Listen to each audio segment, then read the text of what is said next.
ya ini 2022, Undang-Undang 32 ini usianya sudah 20 tahun. 20 tahun ini untuk regulasi gitu ya. Ini sebenarnya kalau saya bilang sangat usang ya, ini sangat usang karena Undang-Undang 32 tahun 2002 ini belum mengakomodir permasalahan kemajuan peradaban yang ditandai dengan kemajuan teknologi. Nah, tentunya KPID Provinsi Jawa Barat juga ingin menyampaikan pada hari ini konferensi pers anugerah penyiaran ke-15 pada hari ini bahwa kita semua, terutama KPID Provinsi Jawa Barat atau KPI Pusat dan KPID seluruh Indonesia harus mengawal proses revisi Undang-Undang 32 tahun 2002 ini sehingga isinya itu menyesuaikan dengan kemajuan peradaban, Kang. Kemajuan teknologi penyiaran sehingga semua yang kemudian ada permasalahan-permasalahan penyiaran ini bisa tercover dalam Undang-Undang 32 tahun 2002 ini yang akan direvisi karena tidak mungkin yang tidak direvisi gitu ya. Banyak betul yang kemudian tidak masuk dalam Undang-Undang 32 tahun 2002 ini terutama masalah tadi ya analog switch off apa segala macam. Seperti itu. Dan ini sebetulnya yang ditunggu-tunggu oleh masyarakat luas khususnya di era digital saat ini ya Pak ya. Nah, kita kembali ke ketua pelaksana nih. Pak Jalu, kenapa sih harus ada anugerah penyiaran ini dan sebetulnya apa maksud dan tujuan dari anugerah penyiaran? Kami persilakan, Kang. Ya, anugerah penyiaran ini pada dasarnya merupakan bentuk apresiasi, Kang, dari KPID Jawa Barat terhadap lembaga penyiaran. Karena selama ini kan KPID itu punya fungsi ya, dia memberikan teguran, memberikan peringatan terhadap pelanggaran-pelanggaran P3SPS. Tapi kami juga punya fungsi untuk bisa membuat industri penyiaran ini semakin sehat. Itulah sebabnya kita juga selain memberikan sanksi dan teguran juga memberikan apresiasi dalam bentuk pemberian penghargaan. Dan ini terus kita lakukan dari tahun ke tahun. Alhamdulillah di setiap tahunnya anugerah penyiaran selalu diadakan. Ini sudah yang ke-15 ya dari pelaksanaan anugerah penyiaran KPID Jawa Barat. Dan kalau boleh tahu nih Kang ya, siapa saja yang terlibat kira-kira nanti di acara anugerah penyiaran KPID Jawa Barat? Ya, anugerah penyiaran ini merupakan event yang dibuat bersama-sama dengan lembaga penyiaran. Jadi bukan hanya ajang milik KPID Jawa Barat. Memang ada nanti lembaga penyiaran yang menjadi pelaksana secara teknis ya, itu BRTV dan Inspira TV. Lalu kemudian ada 14 televisi yang juga akan menyiarkan secara langsung. Ini televisi di lokal di Jawa Barat. Di semua regional ya yang ada di Jawa Barat, baik itu di daerah Bandung Raya, di area Bogor Raya, Cirebon Raya, Pantura, serta di Priangan Timur semua sudah diwakili dengan stasiun TV masing-masing. Lalu ada 30 ya total TV dan radio yang ikut memberikan promo terhadap kegiatan ini gitu. Jadi menyemarakan acara ini. Lalu kemudian juga kami melibatkan dari anak-anak muda karena ini juga Hari Sumpah Pemuda juga ya. Kami mengundang ada sekitar 69 ya anak-anak muda yang ikut mendaftar sebagai peserta Pasanggiri Duta Penyiaran. Jadi ini salah satu pre-event kami menyelenggarakan Pasanggiri Duta Penyiaran bagi anak-anak muda yang memiliki satu cita-cita ya untuk bisa terjun di dunia penyiaran. Jadi ini kami memang sengaja mengambil yang belum pernah bersiaran ya, bukan penyiar profesional, bukan juga presenter profesional. Itu anak masih muda semuanya kita seleksi untuk menjadi duta penyiaran. Nah lalu kemudian tentu tidak kalah penting adalah asosiasi ya lembaga penyiaran yang ada di Jawa Barat semua yang juga mendukung acara ini mulai dari ATVSI, ATSDI gitu ya, ATVLI, PRSSNI, ASLI, lalu JRK gitu ya, ATVNI gitu. Nah, tentu juga LPPL ya, LPPL lembaga penyiaran publik ya seperti TVRI, RRI dan lain-lain. Itu semua mendukung kegiatan acara ini. Tentu kami mengucapkan terima kasih juga atas semua dukungan yang sudah diberikan. Ini menarik dari anugerah penyiaran KPID Jawa Barat yang ke-15. Tidak terasa sudah 15 Kang Jalu atau Pak Jalu. Apa yang menjadi pembeda dari acara-acara sebelumnya untuk nanti akan dilaksanakan di tanggal 2 November? Ya ini mungkin acara pertama ya yang bisa disiarkan secara langsung di 14 stasiun televisi. Ini juga termasuk sejarah gitu ya. Boleh tepuk tangan dulu dong Bapak dan Ibu. 14 televisi. Karena biasanya ini karena kami libatkan semua dari awal ya, apa yang menjadi keinginan, kita sama-sama kita sama-sama ingin membangun anugerah penyiaran ini bersama-sama, jadi kami libatkan dari awal, ada 14 yang terlibat menyiarkan secara langsung, jumlahnya cukup banyak. Biasanya kan mungkin hanya 1 atau 2 yang menyiarkan secara langsung, ya hanya lembaga penyelenggaranya saja yang menyiarkan, tapi ini ada cukup banyak ya. Lalu kemudian juga di tahun ini ada beberapa kategori yang khusus kami persembahkan bagi lembaga penyiaran. Kalau biasanya penghargaan itu diberikan kepada program siaran, tapi kami di sini mengajukan ada beberapa nominasi ya, ada beberapa kategori yang baru ya, yang seperti pertama lembaga penyiaran ramah disabilitas, ini termasuk yang baru. Kami menilai apa saja yang ada di lembaga penyiaran tersebut, baik program maupun keterlibatan disabilitas sebagai presenter atau penyiar, serta tentu fasilitas. Ada juga lembaga penyiaran kolaboratif bagi lembaga penyiaran radio atau televisi yang punya program-program melibatkan ya elemen-elemen lain, stakeholder, pentahelix yang ada di Jawa Barat.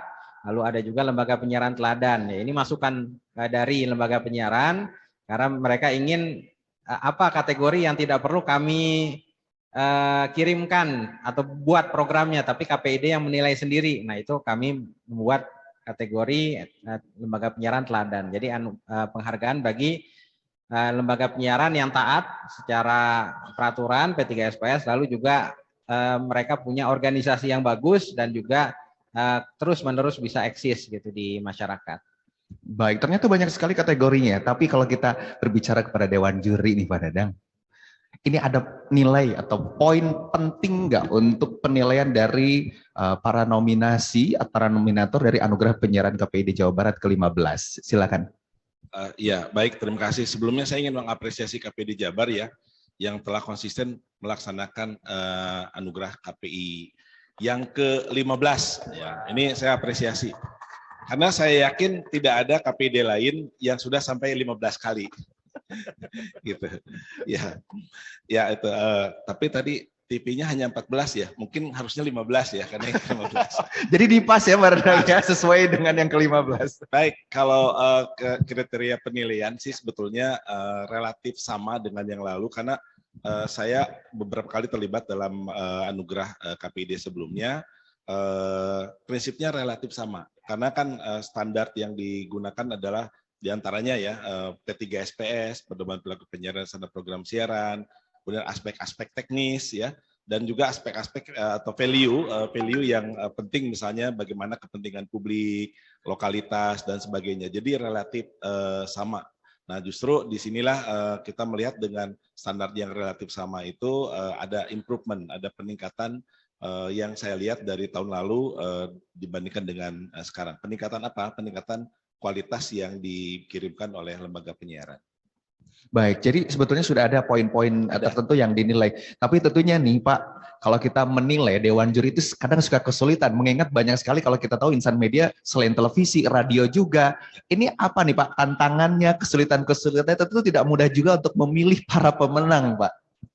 Ya tadi pertama kita lihat dulu kan kriterianya apa saja. Nah dari kriteria itu kita membubuhkan nilai-nilai secara objektif harapan kita ya. Nah tapi kemudian ternyata ada hal-hal yang sama di antara beberapa kita. Akhirnya kita harus berdiskusi cukup lebih dalam. Tapi sebelumnya terima kasih juga KPID sudah melakukan seleksi awal ya secara administratif kan begitu ya. Sehingga kita tidak semua yang masuk itu semua dinilai oleh Dewan Juri. Jadi kami sudah mempunyai unggulan-unggulan yang kemudian kami dinilai oleh Dewan Juri, alhamdulillah, dan kemudian kami nanti akan menetapkan para nomininya, begitu. Baik Pak, kalau kita boleh tahu nih sedikit ya untuk masyarakat, khususnya warga Jawa Barat, bagaimana Pak nih persaingan antara TV dan radio saat ini? Saya melihat ya cukup bersaing ya. Kenapa? Bahkan mungkin sering kita kenal ada televisi yang sudah cukup lama dengan yang baru, harusnya jomplang begitu ya. Ternyata enggak juga gitu ya. Ada beberapa televisi yang relatif baru tapi ada unsur kreativitasnya, aspek teknisnya lebih artinya bisa bersaing lah dengan televisi yang lama begitu ya. Dan mungkin beberapa lembaga penyiaran baik radio maupun televisi sudah mulai juga mengukur-ngukur nih kira-kira selera bukan selera ya. Kira-kira nanti kecenderungan dari para penilai itu seperti apa. Iya, iya. Kayaknya sih sudah ada yang mencoba masuk ke area itu dan saya pikir itu sah gitu ya, untuk menampilkan yang terbaik. Tapi syaratnya kan harus sudah ditayangkan, begitu ya, sudah disiarkan dan sudah ditayangkan. Tapi sedikit boleh tahu nih mungkin Pak Hadi, apakah dari KPID Jawa Barat juga terlibat dalam penilaian? Ya, kita terlibat itu pada seleksi awal ya, seleksi administrasi ya. Jadi hanya sebatas itu Kang, ya, seleksi administrasi gitu ya, sehingga juri independen, kami bilangnya juri independen, juri eksternal gitu ya, ada Pak Dr. Dadang ya, ada Ibu Dr. Ika, ada Pak Dr. HW ya, itu bekerja tidak direcokin oleh KPID Provinsi Jawa Barat setelah kami menseleksi secara administrasi. Seleksi administrasi ini terkait tentang apakah lembaga penyiaran ini mempunyai kesalahan tanda kutip. Maksudnya kesalahan ini sering melanggar regulasi ya P3SPS atau tidak. Lalu administrasi syarat-syarat yang lainnya.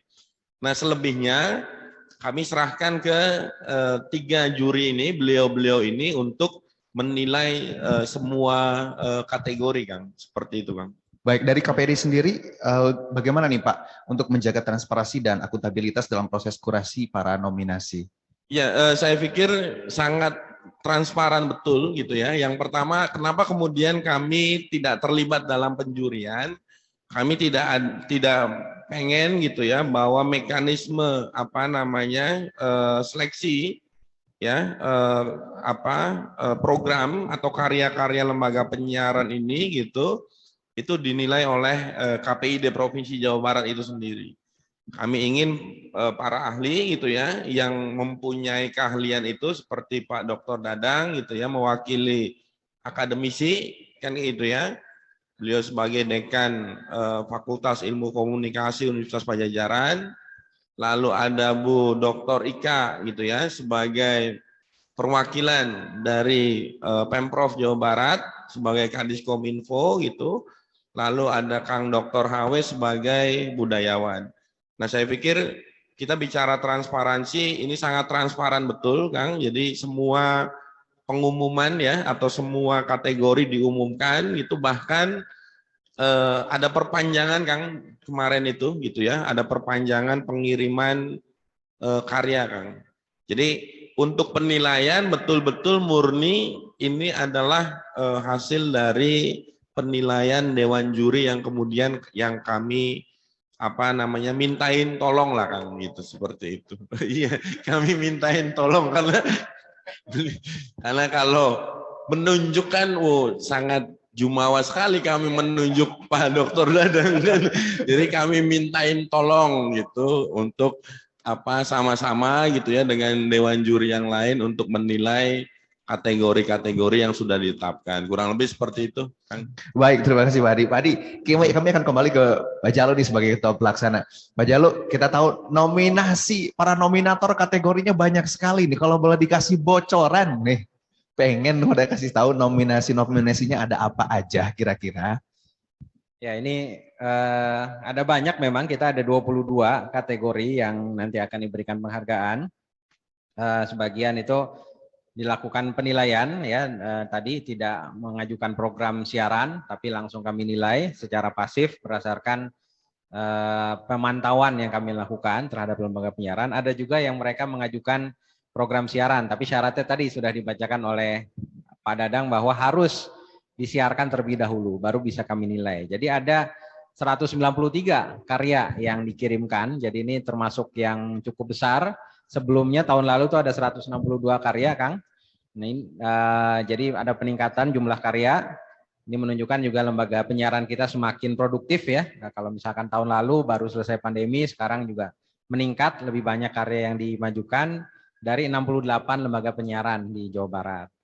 Nah, kategorinya cukup banyak, ada 22 ya.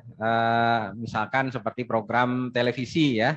Itu ada program televisi terbaik untuk radio, untuk televisi, untuk siaran berita, untuk televisi dan siaran berita untuk radio, lalu kemudian ada juga hiburan seni budaya lokal untuk televisi dan untuk radio, program keluarga untuk radio dan televisi, dokumenter untuk televisi, lalu kemudian iklan layanan masyarakat untuk televisi, radio dan radio komunitas, lalu kemudian ada juga program religi, ini yang termasuk baru juga program religi.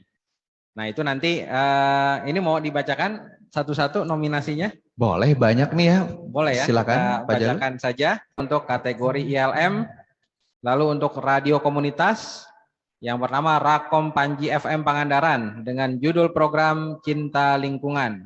Yang kedua Rakom Suara Leles Garut dengan judul Cegah Stunting. Yang ketiga Rakom Sportif FM Cirebon dengan judul Generasi Digital Tidak Gagal Paham. Ya mungkin itu sekilas nominasi yang nanti akan kami undang menghadiri secara langsung Malam Anugerah ke-15 di Bekasi.